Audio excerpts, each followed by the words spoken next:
Hello everyone, my name is Jolly and welcome to Jolly Jivaksha Academy. Today we will discuss about osmosis. So osmosis एक ऐसा procedure है जहाँ पे water अपने higher concentration से lower concentration के direction में मूव करता है। मतलब कि वाटर जहाँ पे ज्यादा होगा वहां से जहाँ पे उसका अमाउंट कम है उस डायरेक्शन में वो क्या करता है, मूव करता है। और ये प्रोसीजर कैसे होता है और उसका पूरा डिटेल आज हम पढ़ेंगे। इसको पढ़ने से पहले कुछ बेसिक कॉन्सेप्ट है वो हम क्लियर कर लेते हैं। तो जो हमारा फर्स्ट कॉन्सेप्ट है कि सॉल्यूशन का मतलब क्या होता है, what is the meaning of a solution. So जैसे हमको पता है कि सॉल्यूशन दो कंपोनेंट से बनता है, एक होता है सॉल्यूट और दूसरा होता है solvent. For example sugar solution, तो सुगर सॉल्यूशन में सुगर क्या है, सॉल्यूट है, और जो वाटर होता है वो क्या होता है, सॉल्वेंट। मतलब कि जब सुगर वाटर के साथ मिक्स होता है तो वो क्या बना देता है, सुगर सॉल्यूशन। दूसरा एग्जाम्पल है सॉल्ट सॉल्यूशन। सॉल्ट सॉल्यूशन में जो सॉल्ट है वो क्या है, सॉल्यूट, एंड जो वाटर होता है वो क्या होता है, सॉल्वेंट होता है। मतलब कि सॉल्यूशन किससे बनता है, सॉल्यूट एंड सॉल्वेंट से। ये एक कॉन्सेप्ट क्लियर हो गया। दूसरा कॉन्सेप्ट कि ये क्या है, हमारा सेल है, ठीक है। अब ये जो सेल है उसके पास क्या होता है, सेल मेम्ब्रेन। मतलब कि हमें पता है कि सेल के सराउंडिंग एक क्या होता है, लेयर होता है, जिसको हम क्या बोलते हैं, सेल मेम्ब्रेन। अब ये जो सेल मेम्ब्रेन है उसका फंक्शन क्या है, मतलब कि क्या रोल प्ले करता है। तो सेल मेम्ब्रेन का काम होता है ट्रांसपोर्टेशन का। ट्रांसपोर्टेशन का मतलब क्या, तो मान लो कि यहाँ पे एक मॉलिक्यूल है, ठीक है। अब इस मॉलिक्यूल को सेल के अंदर जाना है तो उसको किसको क्रॉस करना पड़ेगा, सेल मेम्ब्रेन को क्रॉस करना पड़ेगा। मान लो कोई दूसरा मॉलिक्यूल है जो सेल के अंदर प्रेजेंट है और उसको सेल के बाहर जाना है, तो उस केस के अंदर भी उसको किसको क्रॉस करना पड़ेगा, सेल मेम्ब्रेन को। मतलब कि कोई भी मॉलिक्यूल सेल के अंदर आएगा या फिर सेल के बाहर जाएगा, दोनों केस के अंदर वो किसको क्रॉस करेगा, सेल मेम्ब्रेन को। इसीलिए सेल मेम्ब्रेन का फंक्शन क्या होता है, ट्रांसपोर्टेशन। ओके। अब एक तीसरा कॉन्सेप्ट है कि जब भी कोई सॉल्यूशन बनता है तो क्या बेसिक रिएक्शन चलती होती है। तो फॉर एग्जाम्पल यहाँ पे मैंने एक बीकर लिया है, ठीक है। इस बीकर के अंदर मैंने कुछ कैलकुलेटेड मॉलिक्यूल ऐड किए। फॉर एग्जाम्पल यहाँ पे बीकर में मैंने 6 मॉलिक्यूल ऐड किए हैं, किसके, वाटर के। मैंने क्या ऐड किया है, वाटर मॉलिक्यूल, कितने, 6। तो गिनो, 1 2 3 4 5 एंड 6, मतलब कि 6 मॉलिक्यूल किसके हैं, वाटर के। फिर मैंने क्या ऐड किया, सॉल्यूट ऐड किया। सॉल्यूट मतलब कि कोई भी सॉलिड, फॉर एग्जांपल यहाँ पे मैंने यूज किया है सुगर। तो यहाँ पे मैंने सुगर यूज किया है, ये 1 2 एंड 3, मतलब कि 3 सुगर मॉलिक्यूल ऐड किए एंड वाटर मॉलिक्यूल कितने थे, 6 मॉलिक्यूल। तो जब आप सुगर मतलब कि कोई भी सॉल्यूट सॉल्वेंट के कांटेक्ट में आता है तो होता क्या है, तो ये जो सॉल्यूट है मतलब कि हमारा जो सुगर था उससे क्या किया, जो वाटर होता है उसके साथ क्या बना दिया, बॉन्ड बना दिया। मतलब कि वो वाटर के साथ क्या होगा, बाइंड होगा। पहले ये जो वाटर था वो अकेला घूम रहा था बीकर के अंदर, फ्री फॉर्म में था। पर क्या हुआ, जैसे ही सॉल्यूट आया वो सॉल्यूट ने क्या किया, इस वाटर को क्या कर दिया, बाइंड कर दिया। मतलब कि अब ये जो वाटर है वो क्या हो गया, अनअवेलेबल हो गया। मतलब कि वो यूज नहीं हो सकता है जब तक सॉल्यूट उसके साथ बाइंड है तब तक। तो यहाँ पे 3 सॉल्यूट थे, 1 2 एंड 3। तो यहाँ पे 3 सॉल्यूट क्या करते हैं, 3 वाटर मॉलिक्यूल को क्या कर देते हैं, बाइंड कर देते हैं। तो 3 वाटर मॉलिक्यूल बाइंड हो गए, तो अभी फ्री वाटर मॉलिक्यूल कितने हैं, 1 2 एंड 3। मतलब कि फ्री वाटर मॉलिक्यूल कितने रह जाते हैं, 3। ये सब कैलकुलेशन का लॉजिक इतना ही है कि मैं इतना ही एक्सप्लेन करना चाहती हूँ कि जैसे जैसे सॉल्यूट बढ़ता है वैसे वैसे वो क्या कर देता है, वाटर को कम कर देता है, मतलब कि सॉल्वेंट को कम कर देता है। कैसे कम करेगा, तो उसको बाइंड कर देगा, इसलिए। तो जैसे सॉल्यूट इंक्रीज होता है तो सॉल्वेंट क्या हो जाता है, डिक्रीज। और उसका ऑपोजिट क्या है कि अगर सॉल्यूट आपने कम रखा है तो सॉल्वेंट क्या रहेगा, ज्यादा फ्री रहेगा, तो उस केस में सॉल्वेंट ज्यादा रहता है। ठीक है, ये होगा तीसरा कॉन्सेप्ट। अभी आगे हम बात करते हैं सॉल्यूशन के टाइप्स के बारे में। तो 3 तरह के सॉल्यूशन होते हैं, एक होता है हाइपरटोनिक, दूसरा होता है हाइपोटोनिक और तीसरा होता है आइसोटोनिक।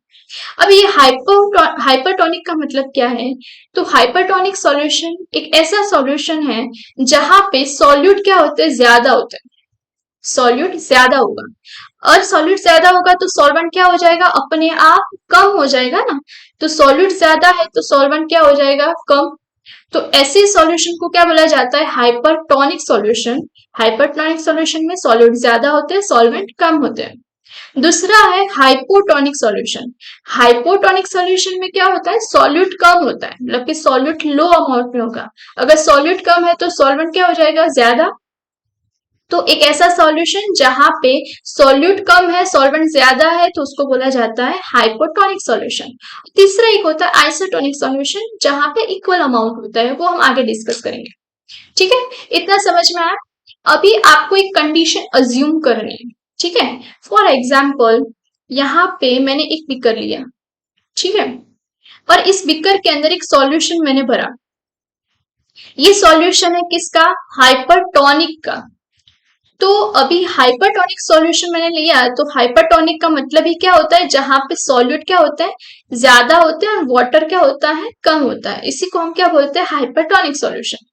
तो यहाँ पे हाइपरटोनिक सॉल्यूशन के अंदर मैंने क्या किया, एक सेल को रखा, ठीक है, कोई भी cell, animal cell, plant cell, human cell, कोई भी सेल को रखा, ठीक है।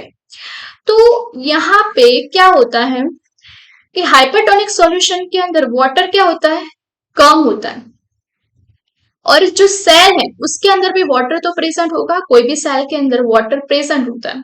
तो वाटर सेल के अंदर क्या होता है, ज्यादा होता है as compared to hypertonic solution. Cell के अंदर वाटर क्या होगा, ज्यादा होगा, किसकी कंपैरिजन में, हाइपरटोनिक सॉल्यूशन के कंपैरिजन में। क्यों, क्योंकि हाइपरटोनिक सॉल्यूशन में सॉल्यूट क्या होता है, ज्यादा होता है, उसकी वजह से वाटर क्या हो जाता है, कम हो जाता है। तो यहाँ पे एक सेल है जिसके अंदर वाटर क्या है, ज्यादा है सेल के अंदर, पर सेल के बाहर वाटर क्या है, कम है। क्यों कम है, क्योंकि आपने क्या भरा है सेल के बाहर, हाइपरटोनिक सॉल्यूशन।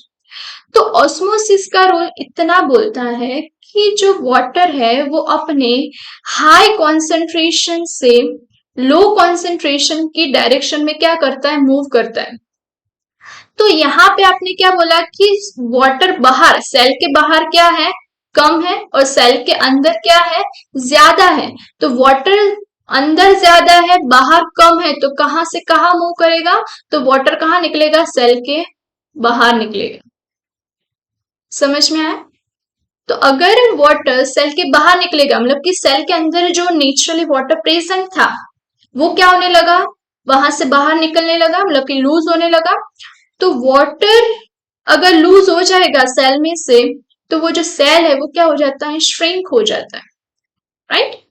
तो ये हुआ कौन सी कंडीशन के अंदर, जब आप सेल को कौन से सॉल्यूशन के अंदर प्लेस करते हो, हाइपरटोनिक सॉल्यूशन के अंदर। अब इसका एकदम ऑपोजिट सिचुएशन आप अज्यूम करो, जहां पे आप ले रहे हो कौन सा सॉल्यूशन, हाइपोटोनिक सॉल्यूशन। और हाइपोटोनिक सॉल्यूशन का मतलब क्या था, जहां पे सॉल्यूट कम होता है, वाटर ज्यादा होता है, ठीक है। यहाँ पे भी आप एक बीकर लो, ठीक है, बीकर के अंदर कौन सा सॉल्यूशन आपने भरा है, हाइपोटोनिक सॉल्यूशन भरा है। और इस हाइपोटोनिक सॉल्यूशन के अंदर आपने क्या रखा, अपना सेल रखा, ठीक है। अब हाइपोटोनिक सॉल्यूशन में वाटर क्या है, ज्यादा, किसकी कंपेयर में, सेल के अंदर की जो वाटर का अमाउंट है उसकी कंपेयर में। मतलब कि वाटर सेल के अंदर क्या है, कम है, और सेल के बाहर क्या है, ज्यादा है। सेल के बाहर ज्यादा क्यों है, क्योंकि आपने कौन सा सॉल्यूशन रखा है, हाइपोटोनिक सॉल्यूशन रखा है। तो उस केस में वाटर अगेन अपने कहां से कहां मूव करेगा, अपने हाई कॉन्सेंट्रेशन से लो कॉन्सेंट्रेशन की डायरेक्शन में। तो वाटर कहां जाएगा, बाहर से अंदर की डायरेक्शन में जाएगा। अब आप अज्यूम करो कि कोई वाटर सेल के अंदर ऐड होता जाएगा, तो जो सेल का जो साइज है वो क्या होता जाएगा, लार्ज होता जाएगा। इसीलिए यहाँ पे जो सेल है वो क्या हो जाता है, स्वेल हो जाता है, राइट। कब होगा, जब आप सेल को कौन से सॉल्यूशन में रखोगे, हाइपोटोनिक सॉल्यूशन। ओके, और एक तीसरा कंडीशन होता है जिसका नाम है आइसोटोनिक सॉल्यूशन। आइसोटोनिक का मैंने आपको बताया था कि जहां पे इक्वल अमाउंट होता है। इक्वल अमाउंट किसकी कंपेयर में, तो एक आप ऐसा सॉल्यूशन बनाओ जहां पे जो सॉल्यूट एंड सॉल्वेंट का अमाउंट है वो मैच करे किसके साथ, सेल के साथ। मतलब कि सेल के पास जितना सॉल्वेंट है उतना ही सॉल्वेंट अगर आप बाहर रख रहे हो, मतलब कि इक्वल वॉल्यूम रख रहे हो सेल के अंदर भी एंड सेल के बाहर भी, तो उस केस में क्या होगा, सेल का सेल के अंदर एंड बाहर कहीं पे भी वाटर का हायर अमाउंट नहीं है, और अगर ऐसा कोई ग्रेडियंट क्रिएट ही नहीं हो रहा है तो क्या सेल के बाहर या अंदर कोई भी वाटर का मूवमेंट दिखेगा, तो नहीं दिखेगा। इसीलिए यहाँ पे कोई भी मूवमेंट देखने को मिलता नहीं है वाटर का। मतलब कि सेल अपनी जो नॉर्मल स्टेट में होता है उसी स्टेट में वो क्या रहता है, बना रहता है। इसको बोला जाता है आइसोटोनिक सॉल्यूशन, जहां पे सेल के बाहर एंड सेल के अंदर दोनों जगह पे वाटर का जो कॉन्सेंट्रेशन है, अमाउंट है, वो क्या है, सेम है, इक्वल है। ठीक है, तो यहाँ पे अगर हम डायग्राम देखें कि कैसे पूरा इफेक्ट होता है, तो ये था हमारा सेल। ठीक है, आपने सेल को कहाँ पे रखा, हाइपरटोनिक सॉल्यूशन में, तो क्या हुआ, सेल ने अपना पूरा वाटर क्या कर दिया, लूज कर दिया। तो वाटर कहाँ चला गया, सेल के बाहर। सेल के बाहर चला जाएगा तो वाटर पूरा लूज हो जाने की वजह से सेल कैसा हो जाता है, ऐसा श्रिंक हो जाता है। ठीक है, दूसरा कंडीशन क्या था, हाइपोटोनिक। हाइपरटोनिक में सेल श्रिंक हो गया, हाइपोटोनिक में क्या होगा, तो सेल के बाहर कैसा है, वाटर ज्यादा है। तो वाटर ज्यादा होगा तो वाटर कहाँ जाएगा, सेल के अंदर। सेल के अंदर जाएगा तो सेल क्या हो जाता है, एकदम स्वेल हो जाता है। ठीक है, और एक तीसरा कंडीशन जहां क्या है, आइसोटोनिक सॉल्यूशन है, जहां पे वाटर दोनों जगह पे क्या होता है, इक्वल होता है। तो उसमें जो सेल है उसके शेप में या स्ट्रक्चर में कोई भी इफेक्ट देखने को मिलता नहीं है, क्योंकि दोनों साइड पे क्या है, एक इक्विलिब्रियम सिचुएशन मेंटेन रहती है। ठीक है, तो ये हो गया ऑस्मोसिस का कॉन्सेप्ट। आई होप आपको समझ में आया होगा, पर उससे पहले मैं आपको एक लास्ट लाइन समझा दूं कि ये जो पूरा प्रोसीजर है वो कैसा प्रोसीजर है, पैसिव प्रोसीजर है। पैसिव प्रोसीजर का मतलब क्या होता है कि एक ऐसा प्रोसीजर जो अपने आप होता है, मतलब कि इस प्रोसीजर को रन करने के लिए कोई आपको एनर्जी नहीं देनी पड़ती। तो इस ऑस्मोसिस प्रोसीजर क्या है, एक पैसिव प्रोसीजर है जहां पे कोई भी एनर्जी की जरूरत होती नहीं है। ठीक है, तो आई होप आपको ये समझ में आया होगा। So thank you so much, like and subscribe jolly जीवन शेयर। Thank you.